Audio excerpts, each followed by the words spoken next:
Hello. Hello, sir. How we doing? Good. Hanging in. Busy. Oh As no, always. hanging in. Hanging Oh in. Oh man, I no. forgot. Does this count? I don't know. I feel like podcast different environment, but Yeah, I guess. Well, I'm I'm gonna I'm gonna above hit you hanging with in. I'm But gonna hit you with a man hanging in. okay, Just give me. Oh oh man, all right. so Give it to yeah. us. Give it to us. Sit down. I got a diagnosis. Or I got a confirmation of a diagnosis I already had, and that is rheumatoid arthritis. Right. What? Crazy. So weird. Why? Like it's That like doesn't. mostly in older people, mostly in women. Yeah. Like very Yeah. weird. So here's the deal. A couple of things. One Yeah. is I already have type 1 diabetes. I was lucky enough to get that at age 20. Oh. So Wow, I this is did not know not that. Okay. this is not my first autoimmune surprise.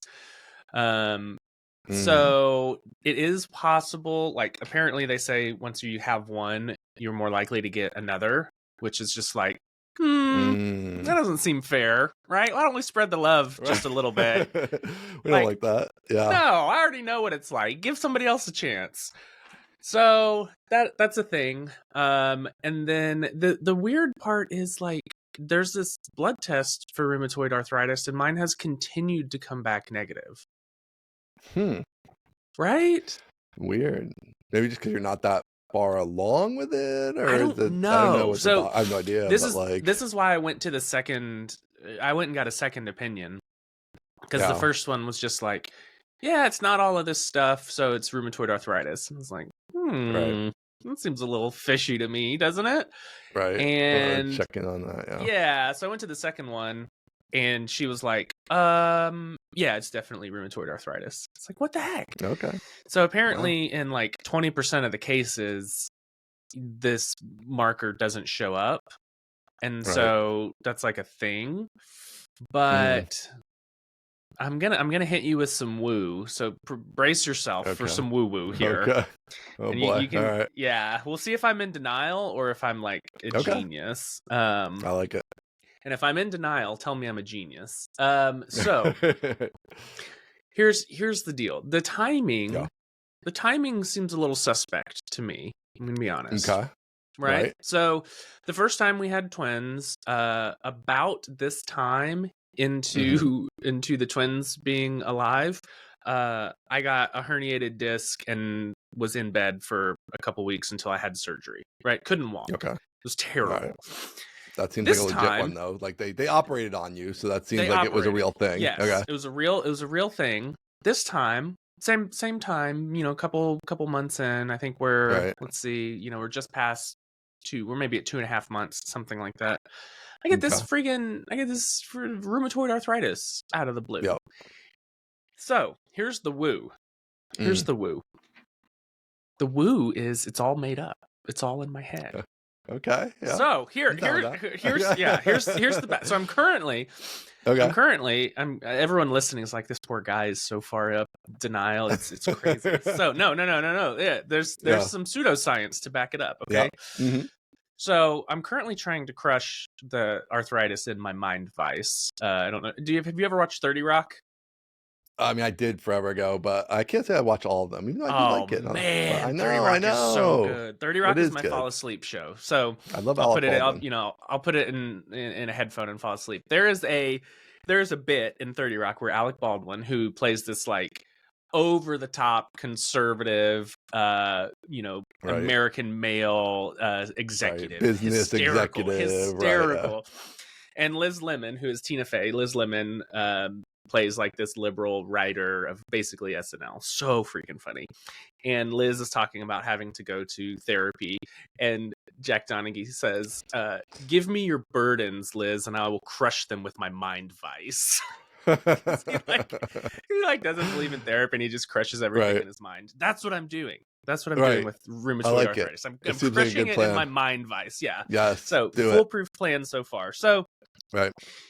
You know, I tweeted about this and was like, hey, this sucks. I'm super bummed out. I have rheumatoid arthritis. bunch of people, super nice, reached out and were like, try being a vegan, try eating steak only, try not eating Right. anything. And I'm like, wow, that's really the gamut of things, isn't it? It does And going down that road, it's hard. I've been down that road. It's a hard yeah. road. Like there's a lot of like conflicting evidence and whatever. It's a whole nother path of stress for And the sure. hard part is in most cases, everyone has like either a first or second party experience to support it. So they're Right. like, I went vegan and it cured all my stuff. And someone else is Right. like, I ate only steak for a year and it cured all my stuff. And you're like, shit, Yep. that sucks. Right. So I'm receiving all of this feedback and I'm like, oh, this is all, a helpful to understand the universe of possibilities. Yeah. Philo Hermans, Philo, the guy with good hair. Live wire. Yeah, dude. Livewire guy. Yeah. Philo tweeted at me and said, like, hey, this all seems a little suspect. Like, I remember the first time you had twins, you had the back thing, and now, you're working all the time, you're in your max effort era, and now out of nowhere you get this diagnosis. And I'm like, that's been my thinking too. Well, we haven't actually talked about it really, but I also agree it's suspicious a little bit. It's suspicious. I didn't even know about the other thing, but even just in this thing, it's suspicious because I know you're under like tremendous stress. Like even though you come off as not being necessarily looking stressed, right? But like it's all a facade. I know everybody knows it's a facade because you have twins and you have more twins coming and you're in max effort era. So those things all equal tons of stress. Yes. Right. I'm under tremendous amounts of stress. One time, I think a few weeks ago, I said out loud to myself, there was no one else in the room. I said out loud, I think I'm at about peak stress right now. I said, I think I was in the apartment by myself, and I said, I think this is about as much stress as I can handle. Right. So everything's fine. I'm doing great. Everything's awesome. Sure. So Philo says, it seems suspect to me. If you're open to something like a little more, out there, a little more woo-woo, I would recommend you look at Dr. John Sarno and his book Healing Back Pain. And I was like, you know what? I've heard about this, I think. This came up when I had back pain. I actually have the book. I just never read it and went and got surgery instead. Classic American. And so the theory that Philo, and then Philo and I talked on the phone for like an hour. Super, super helpful. Great guy. Talked on the phone for like an hour, and the basic theory behind it is your brain is trying to protect you from difficult emotions, particularly anger, and so it basically creates this pain in your body, this physical manifestation of pain, so that you don't address these anger emotions.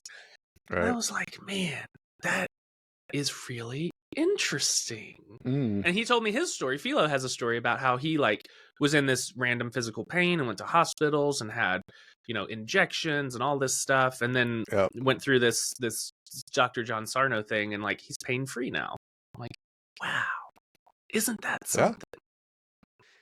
Well, okay, so I'll stop there and then I'll tell you how I'm crushing it in my Mind Vise. But you tell me, it's out there. That sounds like the opposite. Yeah. Oh, okay. So well, I guess, are you going to read the book and try the techniques, or what are you thinking there? Or you have a different plan based on this general idea? So I have like the beginner's guide to Dr. John Sarno from Philo. So I got the download from him.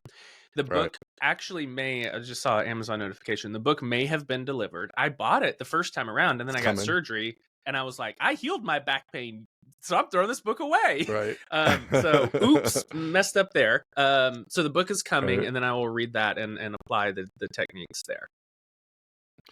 Yeah, I think your mind is very powerful, right? Like people don't, especially in the modern era where we have all these distractions and technology and everything, you don't think about that stuff, and we have medicine and all that. So I'm definitely a believer in that your mind can cause all sorts of weird and wonderful things. So yeah, it seems reasonable. I think definitely dealing with stress, this is where, I kind of had my max effort era, if you will, kind of a little younger than you, but in that general ballpark, and had a lot of weird stuff, and most of it ended up having ultimately some causes, but it was a combination of things I was doing to myself effectively, whether it's eating bad or too much caffeine or things like that, where it's causing issues in other ways that seem unrelated until you like Right. figure it out, which always takes forever.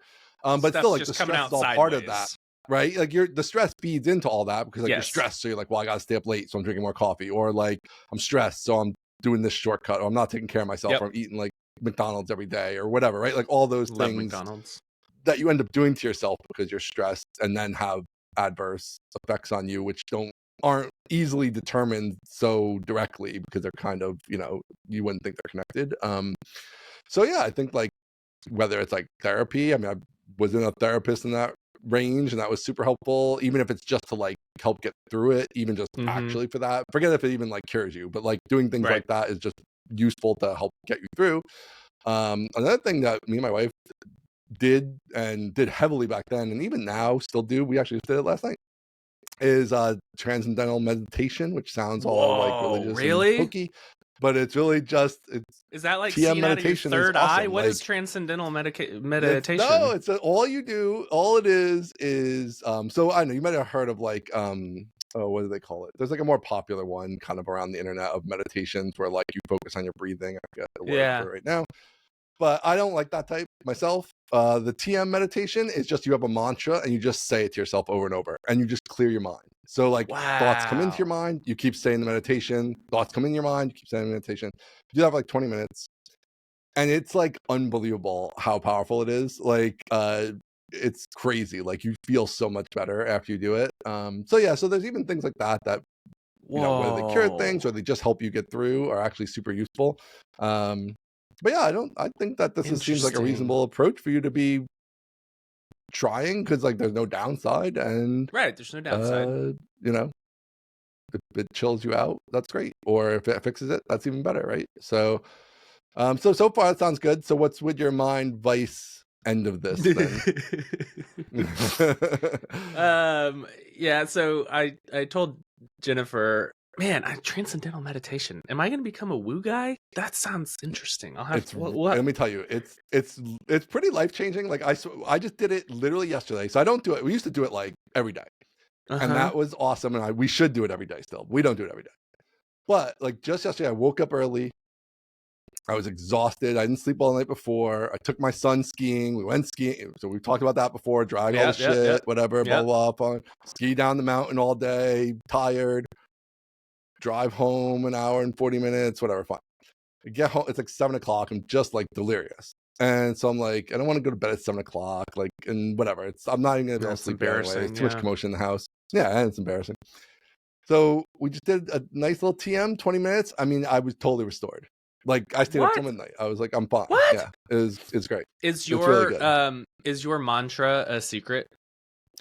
They kind of, when you get the lesson, like we did a class in it, it's like a couple nights or whatever, you go take a class, and they give it to you, and it's like, this is your secret mantra or whatever. It's not like they gave it to you. There's like 20 of them. Yeah, they give you the mantra, which is kind of cool because it takes it off of you. Yeah, like they give you the mantra, and I mean, whatever. I'm sure listen, I'm not in the like I think you could do anything with this, right? And it would probably work fine. But I do think the class was useful just in that there's just like some reinforcement of like that, listen, these thoughts are going to come in your brain as you're doing this, and like not to get upset about it and not to feel like you're failing at it. Like that's the whole point. So they kind of just walk you through the basic. I mean, it's super simple. There's nothing to do. You just sit there with your eyes closed, say the mantra.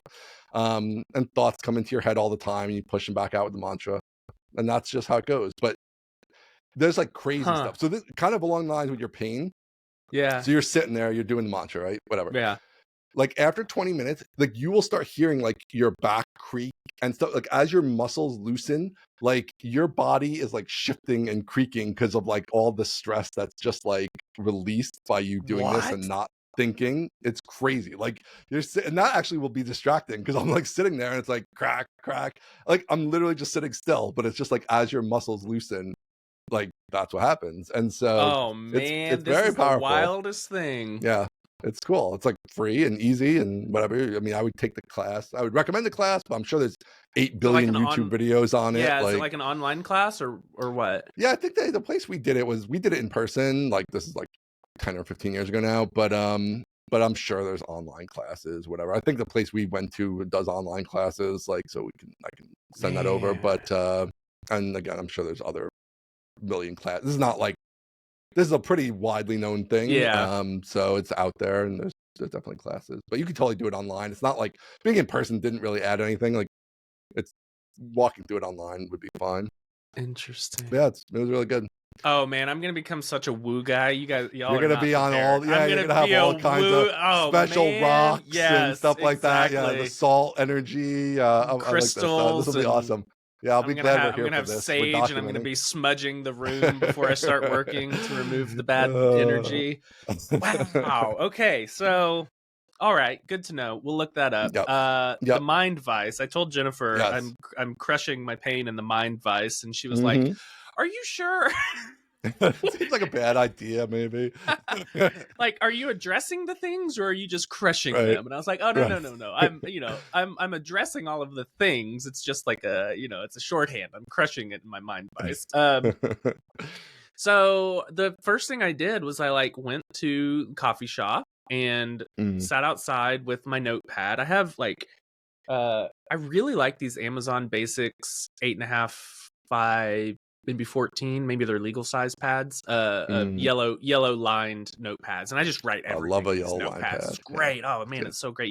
You fold them over the top, you don't tear them off. You fold them over, and then you write down. You fold the Mm, next page over. It just looks so professional. So mm-hmm. I went to the coffee shop and I just wrote down everything that I could possibly even think that I was like angry about. And angry is like a Mm, weird word because I'm like, I don't feel angry, but like maybe the word frustrated is more accurate. So I just wrote down mm. everything I felt like I was frustrated about.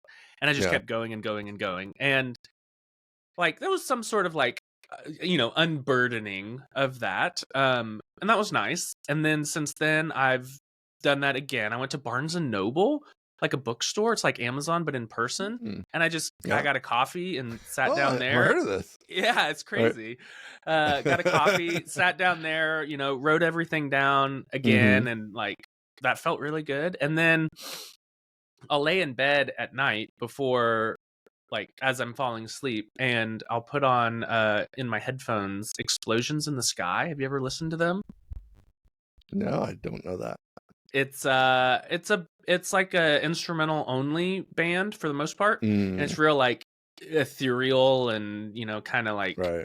it kind of Kinda builds and chill. kind of intense. Yeah, it's like this is it's Mm, making me feel things.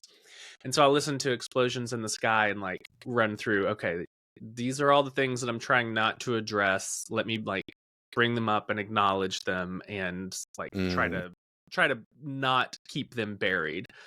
So it's not really crushing in my Mind Vice. It's like healthy, it's Yeah, work. yeah, yeah. But Right. it's way cooler to say I'm crushing it. Yeah. So yeah, that's where I'm at so far. I do have a counselor that I've seen over, many, many years for many various things. And I'll probably schedule a few sessions with him just to like talk and see if there's Check back anything in, that yeah. comes out. Yeah, see if there's anything that comes out through that. But that's the plan right now. So I don't know if I'm in denial or if I'm optimistic or some like mix of both, but I'm gonna try to see if there's a mental aspect to this.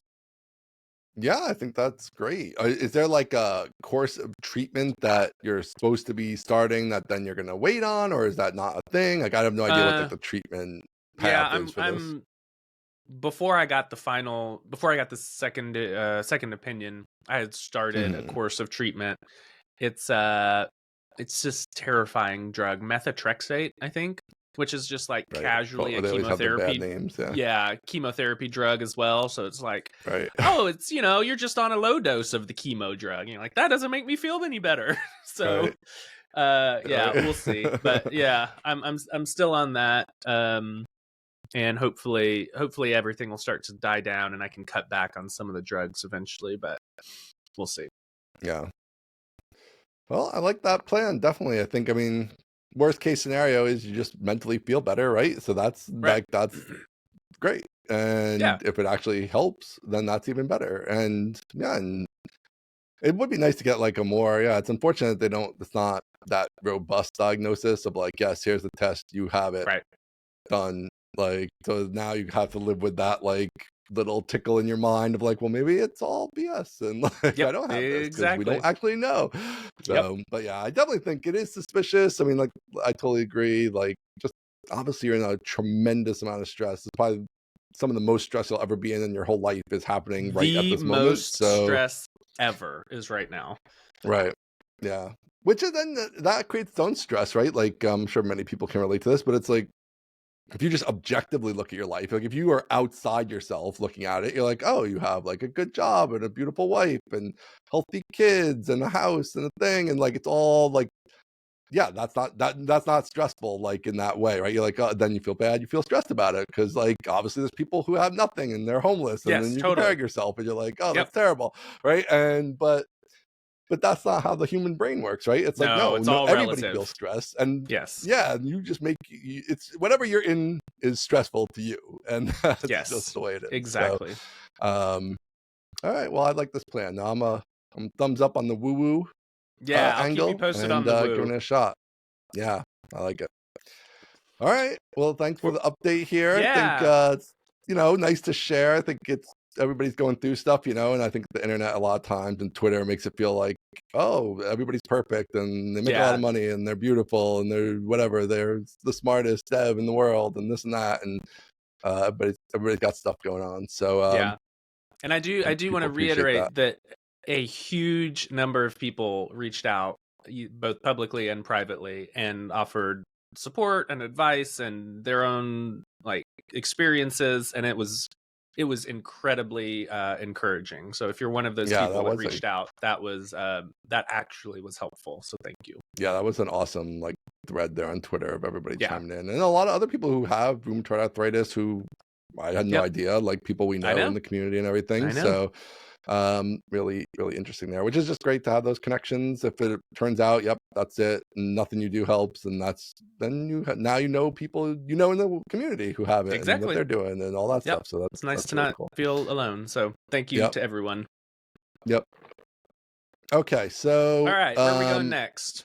We got a couple things. We got a follow-up. We got a little topic I want to touch on quick, and then we got a bunch of Laravel 11 stuff because we're recording this like an hour after Taylor gave his keynote at Laracon EU, so we can touch on a bunch of that stuff there. So I don't know. I don't have this mailbag, and so I want to read out what's on the card because it's hysterical. You do have access. You just haven't gone in there. Access and actually looking are different things. So on the Trello card it says Todd wiping follow-up, double wipe technique. So I'm already in. So what does Todd say? You're all in on this. Yeah. So Todd emailed us. I won't read the whole email, but it's a nice email. Thank you, Todd. Basically, he hasn't tried your technique. We're talking about the diaper wiping issues, which generated a lot. People were quite interested in this whole your glove not a lot of people here. on my side, but yeah, go on. Not a lot, but that's all right. So Todd said that he has moved to using 2 wipes so that he has more surface area protection, less chance of anything getting through his barriers. Right. So. Which I've done in the past. I think when there was like a real situation, and you need more protection, and have a glove handy, for instance. But I wonder what your thoughts are on that. Would you ever move to the double wipe, or you're still comfortable with the glove? Would I ever? Always. I'm unlimited. Okay. There are no restrictions on plus wipes. Many wipes. A glove plus unlimited wipes. Yes. Okay. Well, I think there's a difference. It's not about multiple wipes to clean the situation up, which I think everybody's on board with. This is to have 2 wipes per swipe, let's say, doubling the layers of the wipes. So you would double layer in addition to a glove, or are you? No. Obviously, No. You often need multiple wipes just to finish up what you're doing. A double so layer. I don't wipes. do 2 wipes at once, but I'm also not a wipe conservationalist. I'll just just give me more wipes, man. So okay, I see. Okay, single wipe at a time, unlimited wipes sequentially for sure. Yes. Okay. Yeah, the double wipe I think is fine. Like I've used it when I needed it, but I think it's not quite the same as a glove either. It's not going to offer you that level of protection. So No. The other follow up on my side is Ben Holman sent me a box of gloves and a wall mount so that the wall mount's the best part. Yeah, the gloves are interesting, but the wall mount is so good. The funniest thing ever. So I could run my own hospital box off the wall there, and that's hospital there. hysterical, so freaking funny. So I got it and I opened it up and was like, there's no note, and it's just a wall mount and a box of gloves, and I'm just like, what in the world? So good job, Ben. Thank you so very good. much. So good. Yes, nice community out there. They're just right on it. These just guys. Hysterical. So good. All right. Super Bowl predictions. We gotta do it. We're not gonna record again before the Super Bowl. I don't recall. Are you a sports ball guy or not a sports ball guy? So here's literally all I know about the Super Bowl is that Travis Kelce is in it. Okay, that's so you're coming literally out from a Taylor Swift angle. That's coming from a Taylor angle. That's literally all I know. I don't know who the other team is. I know he plays for the Chiefs. I do know that. Yes, he does. But beyond that, I couldn't tell you. So I'm gonna go. I think here's my prediction. Travis Kelce wins. That's my prediction. And the reason is for the W. It's the Lionel Messi story all over again. Like the setup is too perfect. A lot of setup. It's a very good setup. It is too. She's gonna fly back from Japan. He's gonna win. Japan. He's gonna win the Super Bowl. They're gonna come down and listen. He's going to come down on the field. They're going to kiss. High school cheerleader, quarterback. America is finally back. Yeah. They're going to get married soon. They're going to get married soon. She's going to have a baby.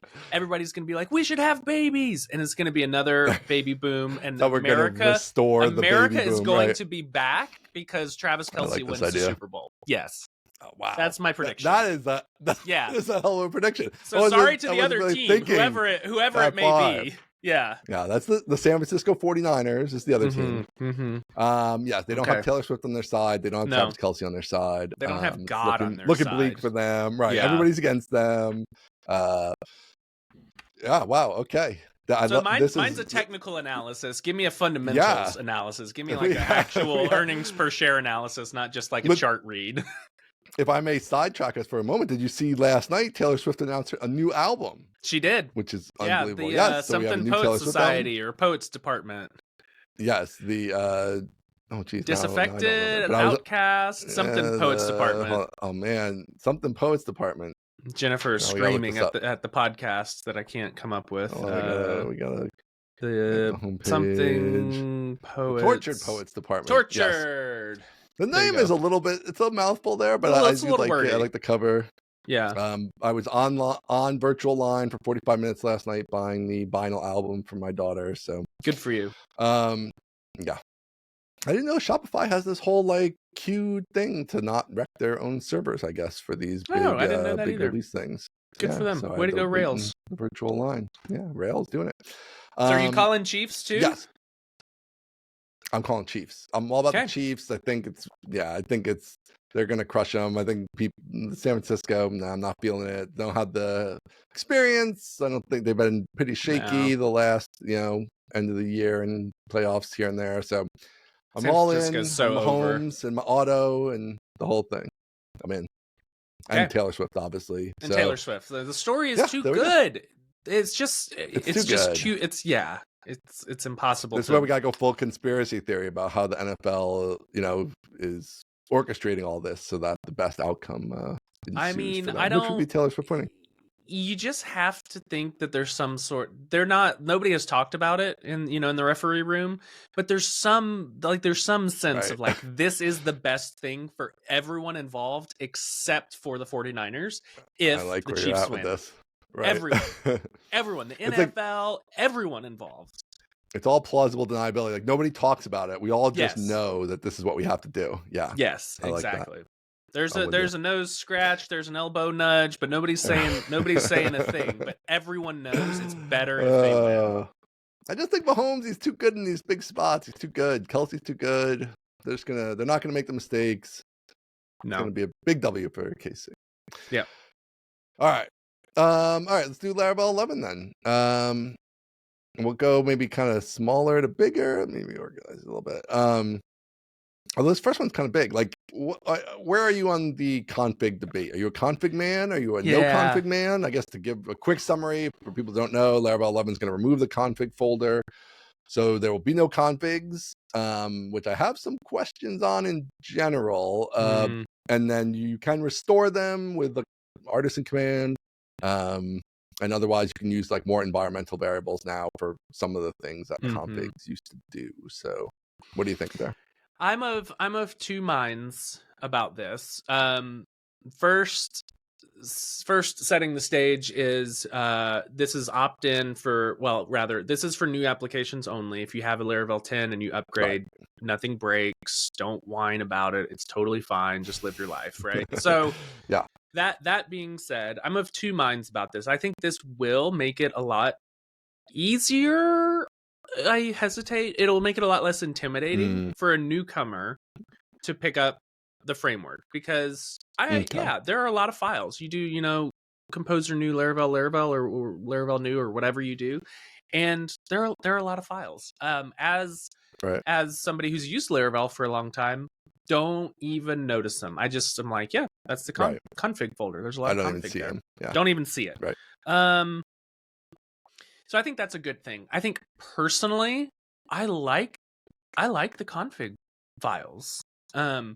I think you can get in a situation where you have a lot of packages that each want to publish their own config file, where it gets a little bit overwhelming. And for Yeah. that, I've always liked the services.php, which is basically historically like the catch-all, right? So Right.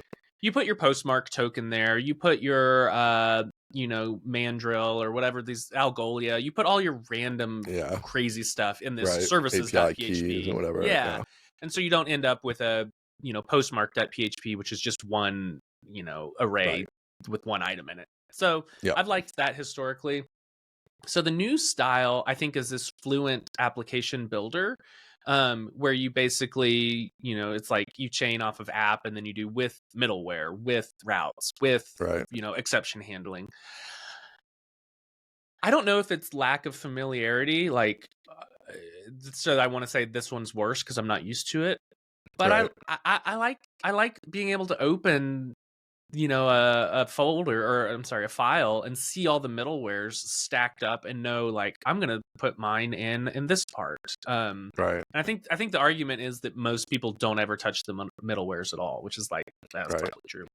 So I don't know. I'm a little bit torn. I don't know if it's like hanging on to legacy, or if the old thing is objectively better. I don't think that's probably true. It's probably me feeling comfortable with the old thing. But I think once I see it, once I play with it, and once I use like the Fluent chaining methods, I'll be like, this is totally fine. So I don't know. I'm not totally sold, but I understand the use case. What are your thoughts? Yeah, the Fluent app builder thing, I guess my only thing is, like, in like a big app that seems like it's going to be potentially like massive, which could be a little bit harder unwieldy, like compared to just everything's in different files, and it's a little more, you're focused on just that piece when you're in there. But on the flip side, that one I like better than the config removal, I'd say, mostly because it's also like, then also my app is all in one spot. Like the bootstrapping of the app is like all here. And so like when I know I have to deal with something bootstrapping the appy, like now I can go there, and that's fair. The central spot, sort of. Which I haven't used this. That's my understanding of like seeing some screenshots and stuff. That's what I'm taking from it. So I think I'm okay with that. And then the other, in general, like to go against Taylor on any of these type of architectural decisions, like I don't want to be that guy, because he's always, he's really good with these things, right? So we trust in Taylor and his taste. So in general, that I feel okay about that. I guess the config thing to me is like, it's kind of like read the docs. Like I feel like the configs, like infinite number of times I've gone to a config and figure out what's going on. And so I guess then my only concern is like, where do you do that now? And so is it like, presumably the Laravel based, like Laravel's own configs, the documentation will be updated to like every potential configuration item will now be actually documented? Because I think that's not really true now, down to the granular level of like literally everything. And also, I think you would need some kind of new kind of pages, basically, too, where like, here's a list of all the things you can put in the environment, right? So that there's a way to look that stuff up without having to find it in the doc somewhere and things like that. So there's a little like questions like that I have around like the documentation and finding things. And understanding what's even possible, just making sure you can still do that, because now you can't just go look in the config and kind of see that. I think so. I'm not worried about that with Laravel, because obviously like they're going to just be on top of it and it'll all be documented well, however that shakes out. I do think with packages, maybe it's a little bit more iffy. Like sometimes like the package, like the docs are in the config file. It's like, here's Right. how you, Yeah, what totally. this does, right? And like now, like if that's not there, or obviously it could be published there, right? I guess I feel like in the end, everybody's going to have a config folder. I don't know if there's really going to be a lot of apps with no config folder, because I think as soon as you use a couple packages, you're probably going to have a config folder. So I don't know, but I guess it's like that first run experience is just that tiny bit cleaner, which I guess is fine. But I'm a big config man, so I do like the configs. But I think the timing I is will be probably publishing right. my configs. The timing is right because I think people are starting to explore Laravel more. Like people outside the community are starting to explore Laravel more, and so the timing's probably good for that, to like simplify and streamline so that they don't come in and immediately eject because they're overwhelmed. So you know, we trust in Taylor there. Trust in Taylor. That's kind of the shorthand version of that. Okay. So we have the moving of like your console stuff to the routes file, which I really like this. I don't know how you feel about that, but I don't like having to go up into the kernel. It just feels like weird to have to go up there. It's like I don't ever go in that folder, but now I have to go in there and change something, and I don't even know where it is. Love the kernel. So give me you love the kernel, so you're not a console routes file kernel now. Okay. Nope. Love the kernel. Oh, interesting. Love that it's called the kernel. Makes me feel like a real developer. Yeah, we're like, really programming here. We're firing rockets. It's in the console kernel. Not the HTTP kernel, the console kernel. That's a little bit of a problem there too. Yeah, that's a problem. I love it. I like that it's over there. I like that it's a discrete place. I don't think of the CLI entry point as a form of a route. I just don't think of it that way. The word in my mind, the word route is strictly bound to web.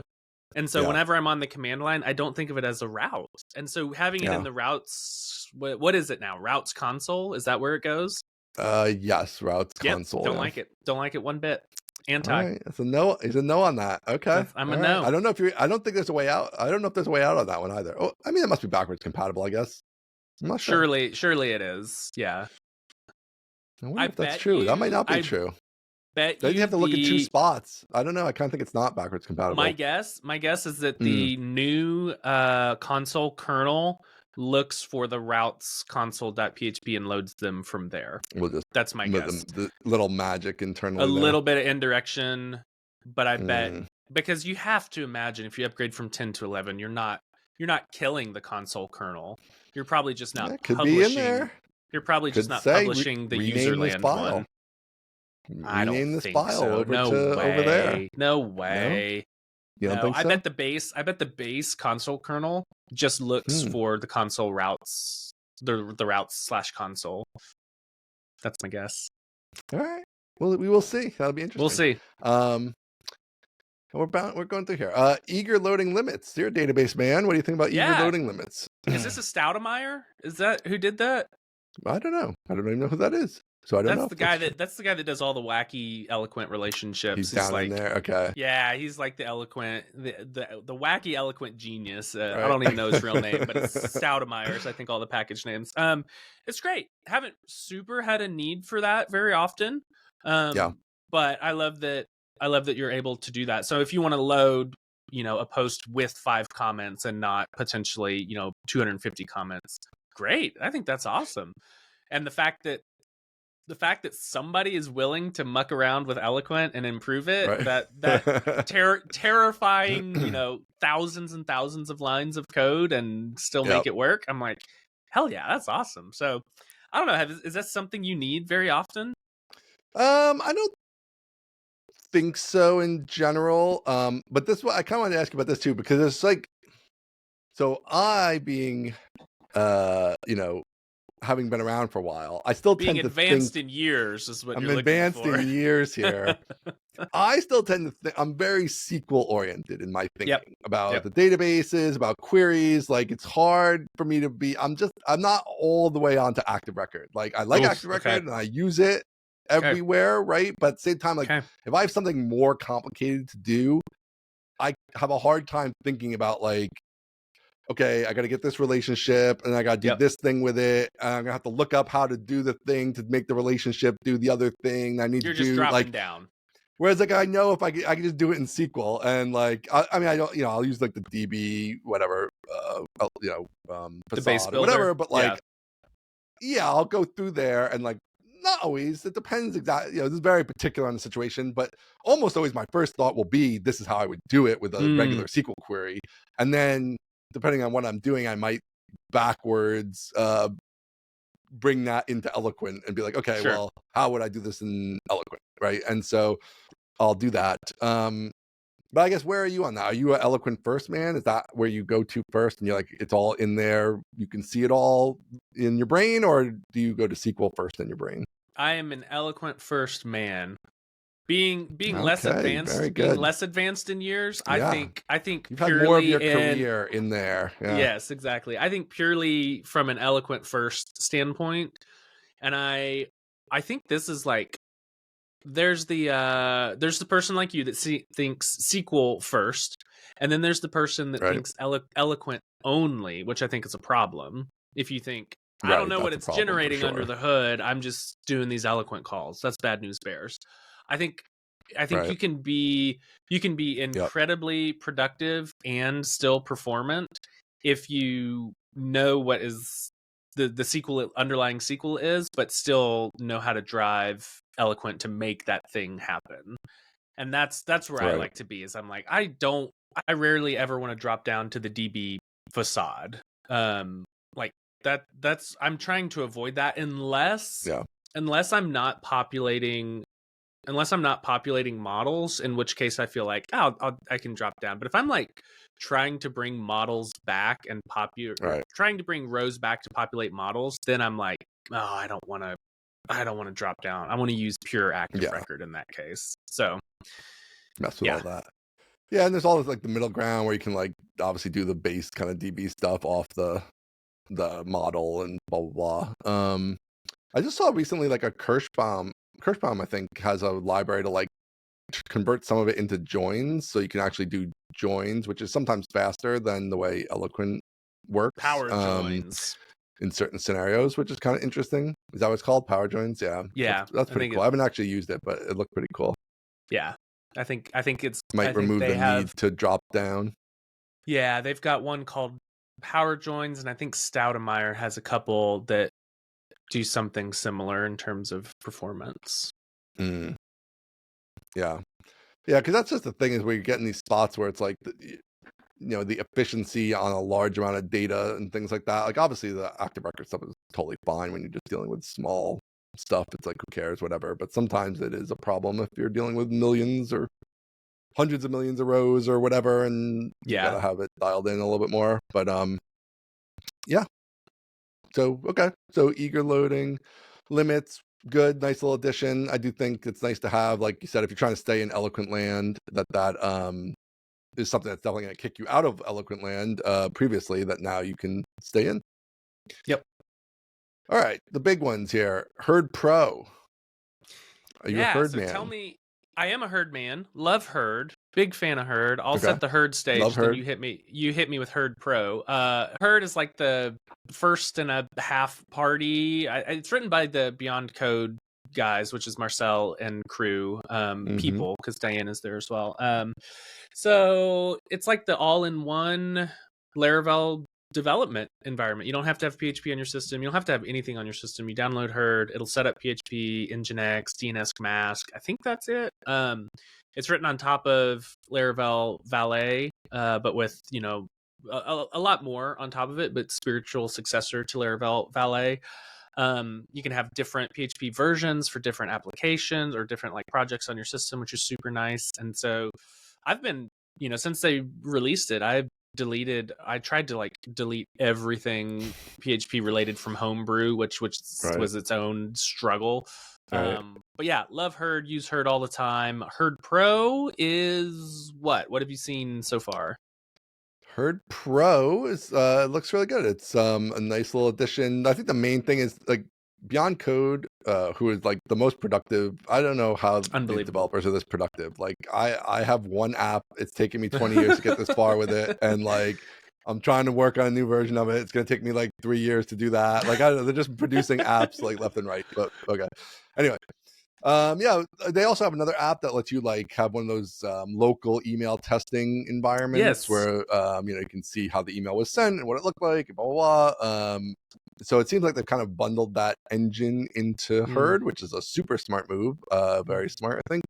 And then it also has some other features like you can do your DD dumps, can show them in like a native window outside the context of the app, which is cool. Like I've tried using Ray, but I haven't totally gotten into it. I mean, I own it, I have it, and I use it where I really need to, but I'm still just to like go to the page, break the whole page Same. with my DD dump and hit the little Same. arrows. But Yep.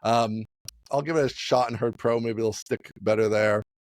And it's got some other like debugging little niceties and things. I think all the core stuff, I believe, is all still there and unchanged. There's not like they didn't remove anything or anything like that. Like you can still just use it free and manages your PHP versions and all that. But just adds this some debugging stuff basically, and the email stuff. And I think that and searching through logs as well, which is actually pretty handy. So Yeah, that's pretty nice. yeah, $99. I actually have a little beef with how they've set this up. Okay, we This is love like beef. Beef is this is content. like the Europeans in them. We got to get these Europeans Americanized because they sometimes they just get a little too nice, and I don't like it.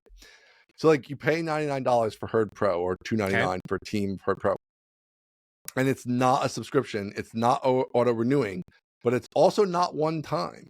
So like there'll be new versions, and if you don't renew manually, then you won't get the new version. And I assume it's going to tell you or whatever. But like, I just want to subscribe and never think about this again, and just charge me $99 a year forever. And if I need to cancel it for some reason, whatever, then I'll go cancel it. But like, I don't want to have to go in and buy Herd every year. Like, just let me buy it forever, on a subscription, not not a one-time price. Just let me pay $99 a year forever. That's what I want to do. So a little annoying beef there. Like I see this a lot. I think some of Spatty's stuff is the same way. Like you have to go in there every year and pay. Like just let me subscribe. I want to subscribe. All right. So the on the FAQ, is Herd Pro a subscription? When you buy Herd Pro, you can use all Pro features for 1 year. If you're happy with them, you can manually renew your license to keep advanced features, or it automatically falls back to the free version. Herd Pro does not renew automatically. I want it. I want automatic renewing. Give it to me. Okay. I see that. So this is the same as Table Plus, although I will say this is different. Perhaps this is different than Table Plus, which is my database GUI of choice. Table Plus, you stay on the last version of your paid version forever. Right. Which that also makes more sense. Herd Pro falls back to free, which is a little strange in my opinion. That is a little strange. This is the same pricing as Laravel Nova, which exerts downward pressure on the whole ecosystem. But I think Nova is the same way. You retain the last paid version. Right, like you can continue to use it forever just without updates.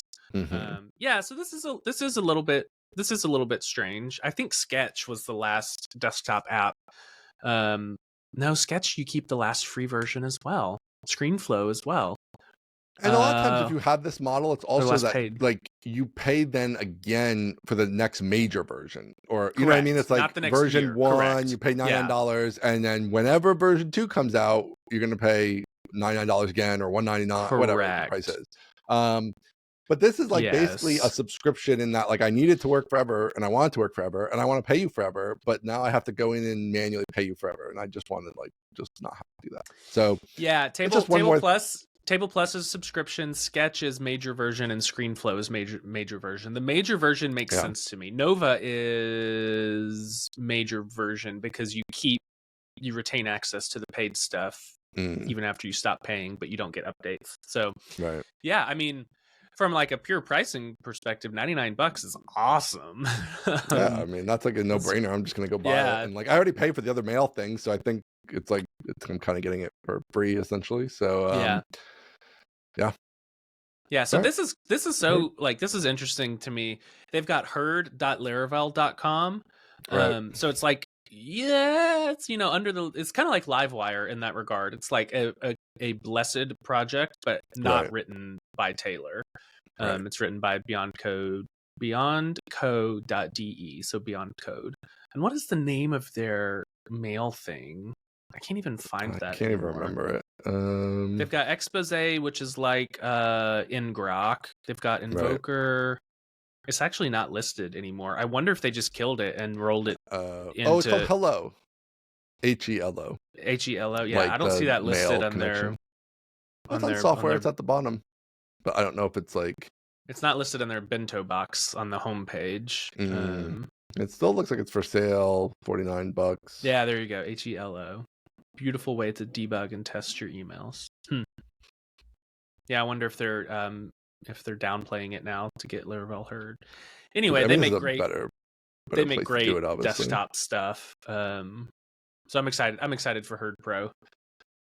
Yeah, definitely gonna buy that. No brainer. And then the kind of big announcement Taylor had was Laravel Reverb. So Reverb.laravel.com, which is interesting because I've been looking around at this and the new next generation HelpSpot stuff. Like, we could have a whole conversation about this. I'll be curious to get your thoughts. But basically, the idea of obviously chat apps would often use something like this, where you have a WebSocket connection and you want to be able to have instantaneous chatting. You might have notifications go out over something like this, a WebSocket connected service,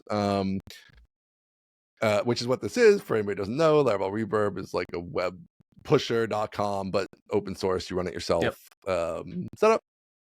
And there's really not that many services that offer this in some ways. It's kind of surprising. There's like pusher.com, and I think Trello kind of has a thing, and there's a couple open source ones. But there wasn't, like, I've just been looking around at this recently. I thought there would be more kind of going on, and there's not really that much going on with it, which I was a little bit surprised about. So this is coming at a perfect time for me. But yeah, I don't know. So in general, I'm looking forward to using it most likely, although I do have a question for you about that. But before we get to that, what are your Reverb kind of thoughts? Have you used this type of tool before? Yeah, we've made use of Pusher extremely heavily. I think we're on like the, back at the property tax company, we're on like the $300 a month plan because we're just blasting it with stuff. And Pusher's awesome. And I think I looked around at the time and there wasn't anything compelling in like the open source self-hosted space. Since then, Socketi, I think Soketi has come along, and I feel like that's an open source. I think it's open source node maybe, but I think it can also run on like Cloudflare workers and stuff like that. Socketi WebSocket. Let's see what their domain is. Socketi.app. So it's a fast open source WebSocket server. And I think this has been used somewhat heavily in the Laravel ecosystem, but I've always just opted for Pusher because it's not something I want to manage. But this is really Reverb is really interesting because one, I think this displays why Laravel wins and continues to win, because if you look at like, reverb.laravel.com, there's a box called Seamless Integration, and it says develop with Laravel's broadcasting capabilities, which is a link, deploy with Reverb's first-party Forge integration, link to Forge, monitor with baked-in support for Pulse, link to Pulse, all of those things, the whole freaking ecosystem, the integration, the deployment, the monitoring, everything. And so now you're not like running this redheaded stepchild of a WebSocket server that you're like deploying on Cloudflare workers or something. Nobody knows Laravel. how it works or whatever. You're running Laravel's thing. It's in Forge. They say, it's not released yet, but they say you can scale horizontally using Redis, and it's like, I just don't see why I would use anything else besides this now. So those are my initial thoughts. Having been in the market for this, what are you thinking? Yeah, I think that's kind of what I'm thinking about. It's like, I mean, there still is the appeal of Pusher in that, ultimately this is still one more thing that you are responsible for. And in like a production environment with a small team, it's like, whatever, if that goes down, you have to remember what's going on with it and figure it out and fix it and whatever. Like, on the flip side, this is like, it seems like it's a pretty mature area of internet Hmm. development at this point, and it's not trying to do a lot here. It's like literally just passing messages around, so it's presumably fairly safe type of thing. But so I don't know. Once it comes out, I'll definitely be looking at it a lot more. I mean, obviously being pusher compatible is super nice because it's like, well, I can Huge. just switch over to pusher, Yep. or I could switch from pusher to this, and like Yep. it'll be seamless and magical, which is super nice. Or I can run So, this locally and then use pusher for production grade. yeah, that's interesting. Yeah, right. It is tricky because like pusher is not expensive, really. It's like, yes, it can be hundreds of dollars, but like in the big scheme of like a business Right. app, it's not a lot of money. So Um, it's not like you're saving a ton of money and you're inheriting all the responsibility. So that's the part that's a Right. little bit tricky. But Pusher was sold kind of recently to one of these like Oh. I forget what you call it, consortiums of like company that's buying up private equity Private type of equity company that's buying up a bunch of B2B stuff. So I don't know. I mean, it's probably slash fine, and but burn. Yeah. right, who knows? Like, so that's a little bit there. That's a little bit, I don't know. But so in this regard, though, so I haven't made a final decision on what we're going to use, and this obviously changes it a little bit. But also, what are your thoughts on? I'm sort of tempted. Ooh, love it already. I'm sort of This tempted. sounds like a scheme, and I No, love a this is a scheme. scheme. This is a scheme because like this is all fine, but we also have all this like scalability. Like if I'm deploying my app on Vapor or even just really fast servers, right? Like Okay. lots of capacity, very fast Yeah. servers. Like, can you just get away with polling? Because like the polling model is very nice because it's like It's it's a nice. regular request every time. You understand the flow that's happening. Yep. There's no magic. There's no like you missed the message and now Yep. something's Hate off that for part. Yep. somebody and Yep. like the chat's weird because somebody's missing three Yep. messages. It's like, no, I'm just polling. I'm polling every time. If something breaks on the next poll, it'll just be fixed and Yep. everything will be there. So I'm sort of playing with the idea of like my needs are not such that it's going to be like, oh man, there's 100,000 users and they're all Sure. simultaneously chatting and doing all kinds of stuff and like, okay, whatever, that's a little different. And so yes, 100,000 polls might require actually like Mhm. dedicated infrastructure and might get expensive on the polling or whatever. But if it's like whatever, at any one time there's 100 people or 1,000 people even at the peak, like I feel like that maybe you could just handle that with polling and maybe you can make it seamless enough if you're polling fast enough to be okay. I don't know. What do you think there? I love a scheme. I Love love a a scheme. scheme. Don't you Love love a a scheme? scheme. I love a scheme. This is not a crazy scheme. It's not This crazy, is right? this eliminates an entire piece of infrastructure, which I'm Yes. good with. I I think love that part. my only requirement, I think, in this Mm, case would be you'd have to run Laravel Octane, in my opinion. which I would be doing. Okay. So if you're Yeah. if you're running Octane, and for the uninitiated, Octane keeps your entire Laravel application booted. And Yep. so, booting an entire Laravel application, PHP destroys the world and recreates it on every request. Booting Laravel can take anywhere between, I don't know, what do you think, 100 to 200 milliseconds Oh, each no, time? it's not 100 You don't think so? milliseconds. Nah. But it's still something. It's Still still 20 something. milliseconds or whatever, yeah. 20. Wow. So if Octane keeps it all booted and in memory, and all you do is run application logic every time, I say pull away, baby. I think that's great. The only other thing I had a concern about, I think you can get around this with being smart in a few spots, is like obviously you don't want to destroy the database. Yep.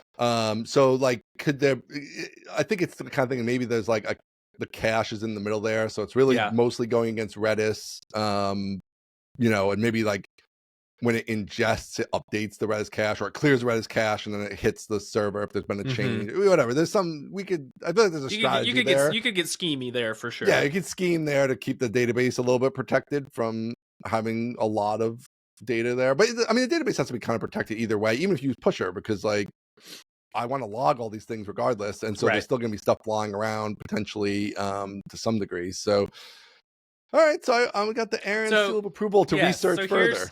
Here's another thing you could try, because I have also felt a little bit of unease relying on the events coming for fear of them dropping one or me dropping one. Who knows who's at fault? I feel Right. the same way about webhooks, honestly. I agree. Give me an Yeah. endpoint that I can give me Right. a slash events that I can poll against, and Yeah. I feel a lot safer.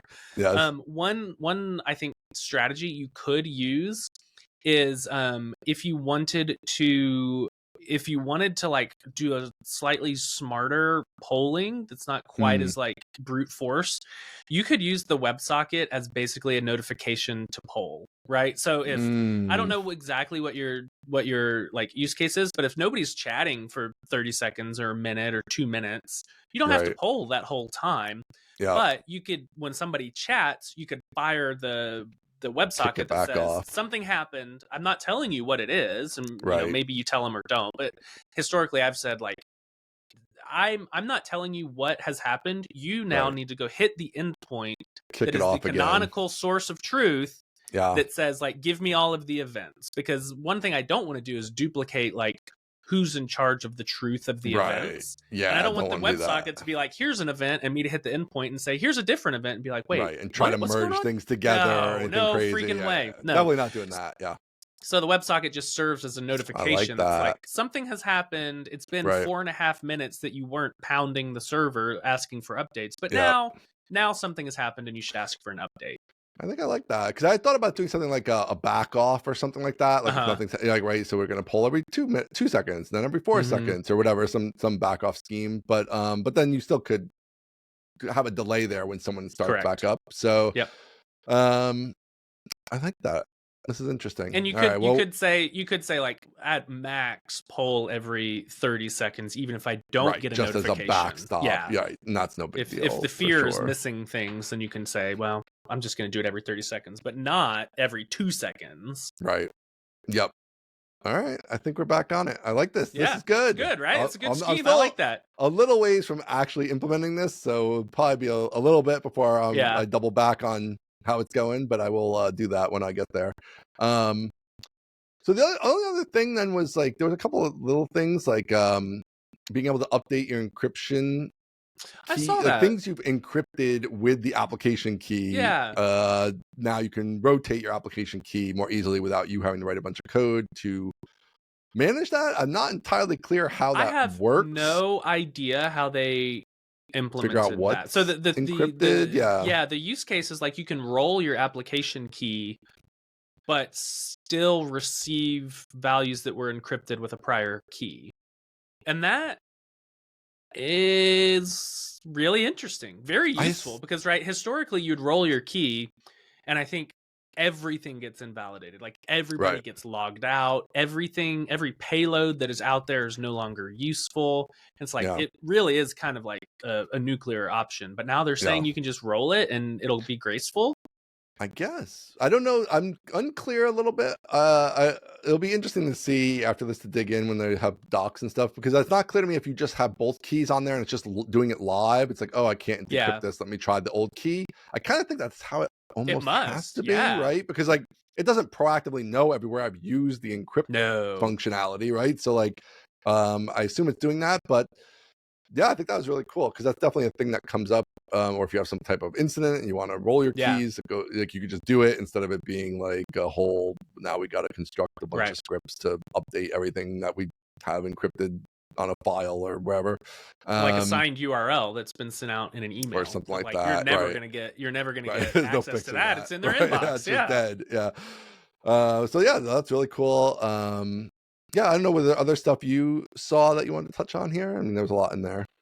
No, I don't think so. I think one talk I'll want to watch when it comes out is Jess did a deep dive on the Pulse database architecture stuff, which I'm really interested in that. Poked around with, and I just want to hear her talk about it. She's so smart. And that's such a good really cool code base that I just want to hear her talk about it. But yeah, beyond that, not yet. I'll probably watch all the talks when they come out. I know Daniel did another one on event sourcing with his new verbs package, which I think the ultimate test for that package is going to be, does it make me want to use event sourcing? Because I just don't want to do it. It just it's so interesting, I just don't want to do it.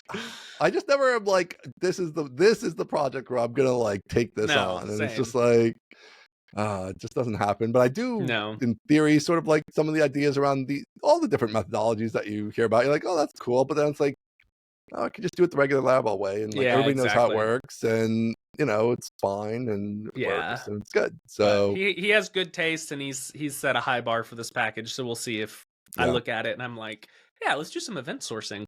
it does seem like it takes some of the rough edges off and I simplifies think some of so. the like terminology and stuff Some around of it the to be a little more freaking focused. terminology, aggregate root and projections. I'm like, no, Right, the no. architecture, There's no astronaut chance. showing Yes, off there's stuff. no Yeah. chance I'm doing an aggregate root. I'm sorry. Oh man, yeah, So I'll be excited to watch these talks. It seems like there were some good ones. And I guess they have one more day tomorrow, right? So there'll be some more I think stuff so. Yeah. happening. So, all right, man. Well, sounds good. I think we covered a lot here today. Yeah. A lot of Good up. technical.